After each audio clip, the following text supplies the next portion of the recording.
কারো মনের মতো হতে পেরেছি? আসসালামু আলাইকুম। এই পৃথিবীতে চলতে গেলে অনেক কিছু বুঝতে হবে, জানতে হবে, তারপর চলতে হবে। আমরা তো চলতে ফিরতে কখনো চিন্তা ভাবনা করি না। কোনো একটা কাজ করতে গেলেও চিন্তা ভাবনা খুব কম করে কাজটা করে ফেলি। আসলে যে কোনো কাজ, যে কোনো কথা, চিন্তা ভাবনা সামনে পেছনে দেখে করা বা কথাটা বলা খুবই দরকার। একটা কথা বলতে গেলে আসলে কথাটা বলার পর কথাটা কতটা গ্রহণযোগ্য হবে, আসলে কথাটার মধ্যে ভুল হবে কিনা, আসলে কথাটাতে কেউ কষ্ট পাবে কিনা, এগুলো চিন্তা করে কথাটা বলা দরকার। পৃথিবীতে এসেছি শুধু কয়েক সেকেন্ডের জন্য, কিন্তু কেউ এটা আমরা মাথায় নেই না।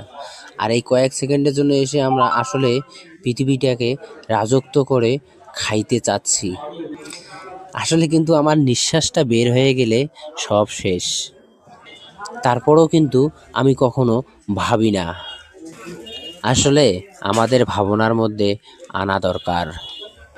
এই পৃথিবীতে আমরা এসেছি একজন আত্মীয়ের মতো।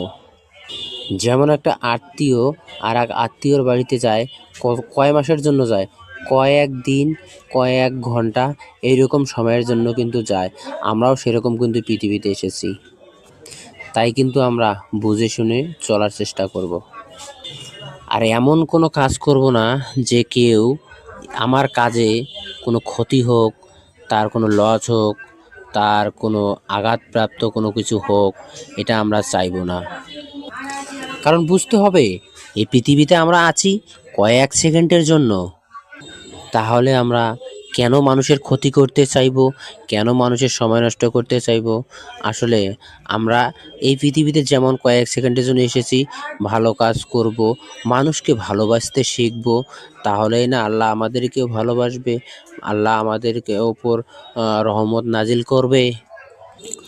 যেমন আমরা বেহেশত থেকে কিন্তু এসেছি এই দুনিয়াতে, তেমন কিন্তু কাজ করলে আবারও কিন্তু ওই বেহেশতে আমরা যাইতে পারবো। আল্লাহ তাআলা নবীজিকে পাঠিয়ে দিয়েছিল সেগুলো প্রচার করার জন্য, যে ভালো ভালো কাজগুলো করলে আবারও তোমরা বেহেশত থেকে যেমন গিয়েছো তেমন বেহেশতে আসতে পারবে। তা এই জন্য আমাদেরকে বলা হয়েছে নবীজিকে অনুসরণ করে চলার জন্য।